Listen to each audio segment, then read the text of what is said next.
Nous devons donc remédier à ce que nous devons bien constater comme étant l'insuffisance de l'offre politique.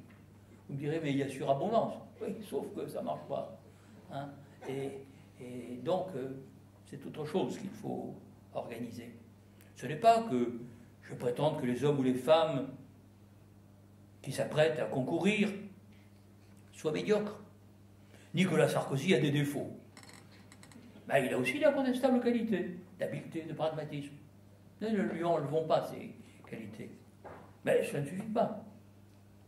Hein, si son projet est mauvais, c'est même encore pire. Hein. Dominique de Villepin a beaucoup de qualités, mais il y a aussi quelques défauts. Par exemple, d'avoir gardé sa carte à l'UMP.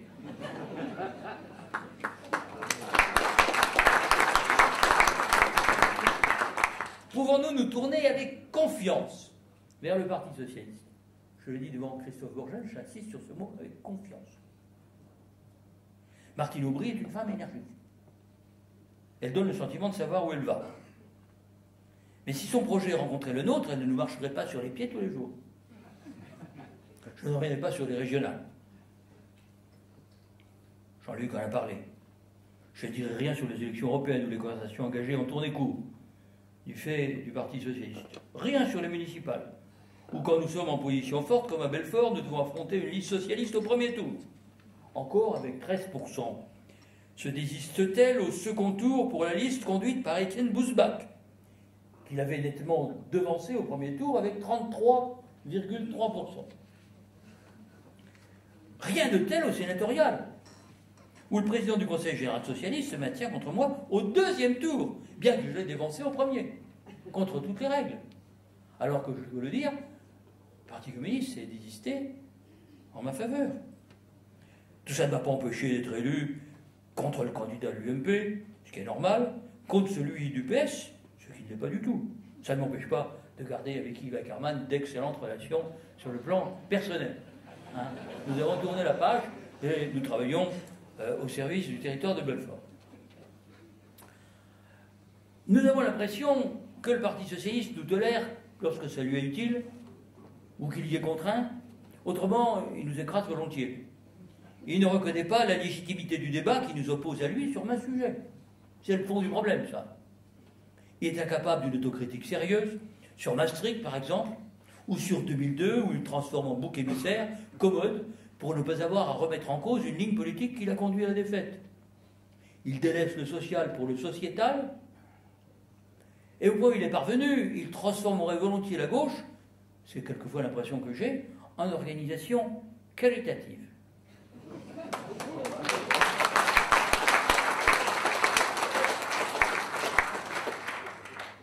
Dominique Strauss-Kahn a de remarquables facilités intellectuelles, j'en témoigne. J'étais à côté de lui dans la réunion de ministres. Comme Martine Aubry, je le connais bien, nous avons eu longtemps des relations sympathiques, sauf sur la politique industrielle, vers Alstom, sauf sur l'Europe, dont dans un rapport remis à Romano Prodi en 2004, il voulait faire une nation, thèse peu sérieuse pour un candidat potentiel à la présidence de la République française. Sauf enfin sur les plans de rigueur qu'il administre à la tête du FMI.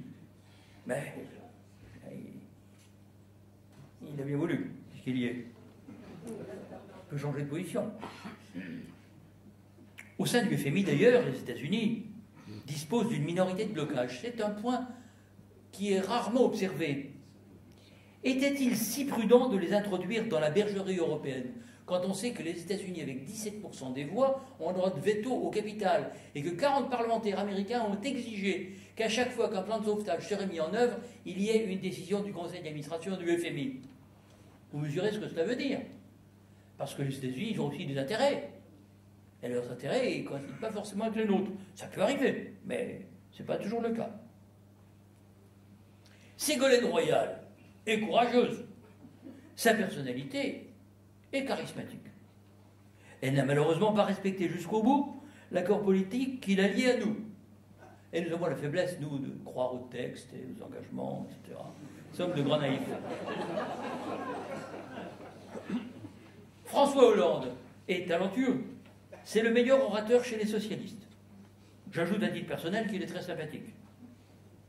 Mais sur l'essentiel, ces quatre-là, que je viens de citer, pensent la même chose. Ce sont des sociolibéraux. Ils ne voient rien au-delà de l'horizon des marchés financiers. C'est embêtant. Mais enfin, ils peuvent se faire soigner la vue. On peut les aider peut-être. Je ne veux rien dire du Parti communiste ni du Parti de gauche, que ses représentants veuillent bien m'en excuser, j'attends qu'ils se mettent d'accord sur la procédure.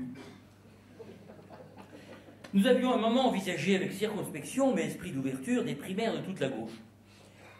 Elle aurait été possible que sur la base d'un dessein à peu près partagé, sinon le désistement n'aurait eu que le sens d'un ralliement, comme l'a observé Jean-Luc tout à l'heure. En sommes-nous là aujourd'hui? Certainement pas. Il faut donc faire bouger les lignes. Par ailleurs, il faudrait bien sûr un accord sur l'organisation de ces primaires. Mais les dirigeants du PS n'ont-ils pas commencé à vider eux-mêmes ces primaires de leur substance en passant par avance des pactes de désistement, pacte de Marrakech, entre Dominique Strauss-Kahn et Martine Aubry, pacte du boulevard Raspail, où se sont rencontrés Ségolène Royal et Martine Aubry. François Hollande lui-même a exprimé sa crainte de passer pour un diviseur s'il se présentait à ces primaires. Bonjour l'ambiance. Bref, les choses de ce côté-là ne sont pas mûres. Il faudrait que sur tous les sujets de fond s'engage un débat fracassant. Sinon, ces primaires risquent de se résumer à une campagne médiatique arbitrée par les sondages. C'est l'évidence. Pouvons-nous changer la donne?